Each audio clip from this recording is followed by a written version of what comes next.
Hey everybody, this is Captain Kyle and I'm here with another Versus review. This time we're going to have Lifeline, the Paradron Medic, versus the Paradron Homage Ariel from Japan. Say that 5 times fast. I realize this is not supposed to be Lifeline, but I don't care. Looks enough like her that I'm going to equate them as the same character. So there. We're going to compare them and you decide which is better. Be right back. So the origins of the Paradron Medic, who later on became known as Lifeline, is, well, from season 3 of G1, the cartoon. Scourge and Cyclonus got the crap beat out of them, and they end up going through this vortex and finding this very peaceful planet with tons of Energon called Paradron. And there was a medic there that looked like a green Arcee, which is why this one and this one are both green versions of Arcee toys.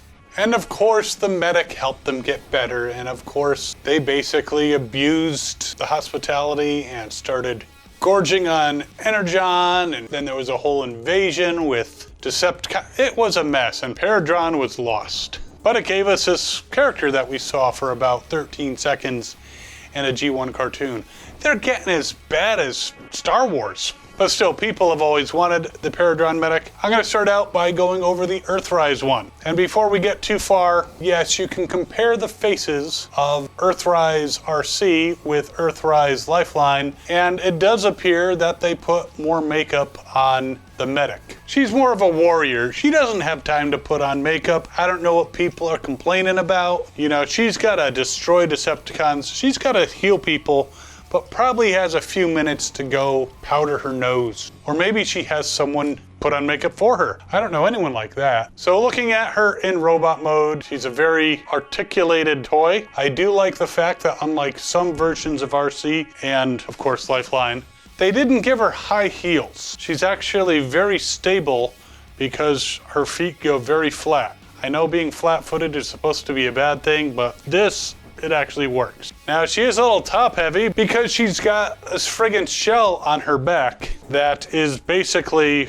most of the car. Now just like with Arcee, you can pop it off and turn it into some kind of hoverboard slash, I don't know, skateboard slash, I have no idea. Or just a base for her to stand on. And then she doesn't look quite so top heavy. Personally, I don't see me using this part for her to ride on. It's just gonna stay on her back.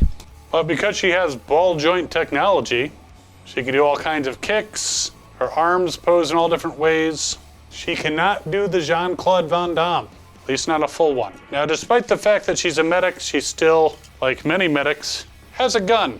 And just like with Arcee, the gun is clear plastic. I don't know if they're trying to get it onto an airplane or something, but it's not a very intimidating gun. I definitely prefer the gun on the Thrilling 30 version of Arcee, and I know there's one for Lifeline, but I don't have it. But overall, a great homage to the character, and as part of the 2-pack comes with Ratchet, which makes sense.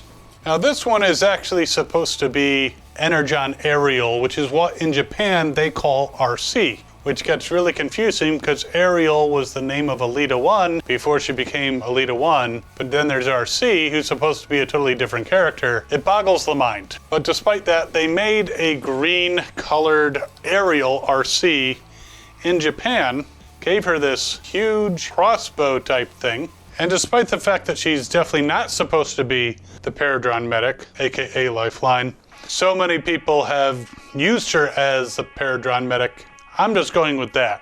She does have articulation, not quite as smooth as Earthrise Lifeline, but her shoulders go in many directions. Elbows, she kind of does this weird bendy thing with her arm, and then her hand comes out and it's got a really weird wrist.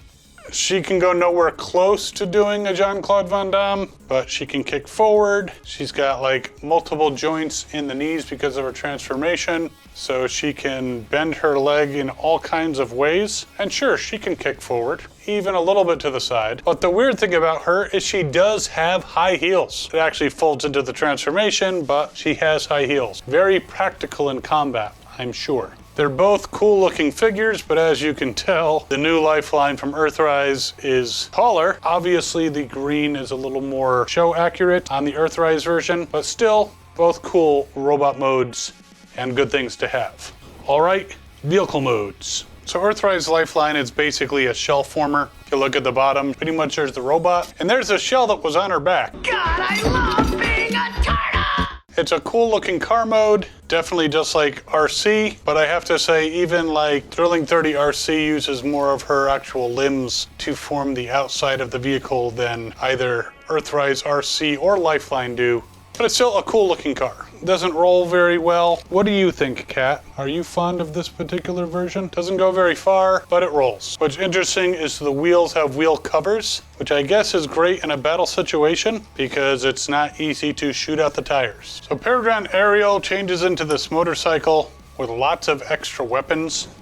Unfortunately, the extra weapons make it difficult for her to actually ride as a motorcycle because they have posts on the bottom that kind of interfere with the wheels hitting the ground. You can kind of get it to roll, but I actually prefer the motorcycle without all these big attachments on the sides. She also, of course, has the Energon star on her chest. Without the attachments, much better motorcycle, rolls much better, crashes much easier. But what's interesting about this as opposed to the Earthrise Lifeline is you can see her legs make up the lower part here and the front part of the bicycle. Her arms make up the seat and the rear part of the motorcycle. So she's not nearly as much of a shell former as the Lifeline from Earthrise.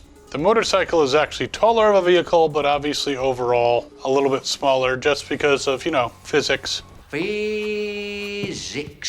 But both have cool vehicle modes. Now, they went on and they made a ton of Arcee repaints from Energon. So there's like an Alita 1, there's a Chromia, there's a whole bunch, and I'll probably do a video on them. So far with the Earthrise, we just have Arcee and Lifeline and a slight retooling to make Alita 1. So this mold is ahead.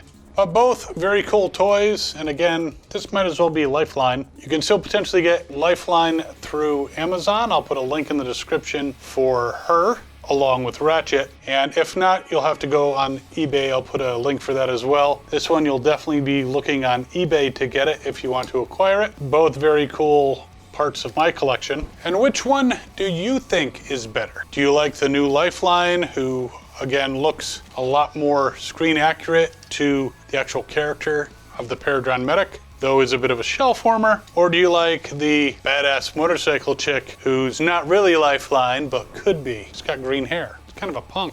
Let me know in the comments below what you think, which one is better. And while you're waiting to acquire either of these, if you haven't already, or waiting to get all kinds of other Transformers, which is what I do every day, you can check out these other videos over here. Be sure to subscribe right down there.